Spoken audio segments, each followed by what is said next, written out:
ቦርሳሽ ውስጥ ብር ይዘሻል እና ያን ብር ለባሪያዬ ስጫት ይልሻል።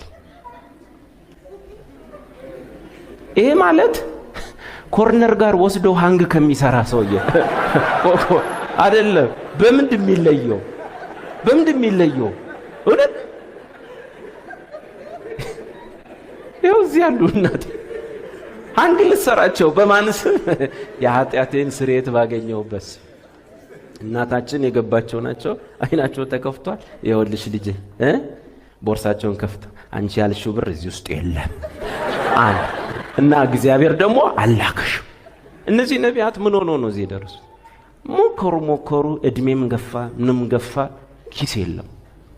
ከዛስ እንዲህ ያረጉ ሙስሊም ሚዘራብል ላይፍ ለዚህ ምድር ብቻ ክርስቶስን ተስፋ አድርገን ከሆነ ቸርች የሞላ ነው። ከሰው ሁሉ ይልቅ ከአይሁዲ ይልቅ ከሂንዱ ይልቅ ምስኪኖች እና ትንሣኤ የክርስትና ቁልፍ ትምህርት ነው። ከሞት ቀጥሎ ህይወት፣ ከመቃብር ባሻገር ትንሣኤ የክርስትና ስብከት ነው። ትልቁ ትምህርት ነው።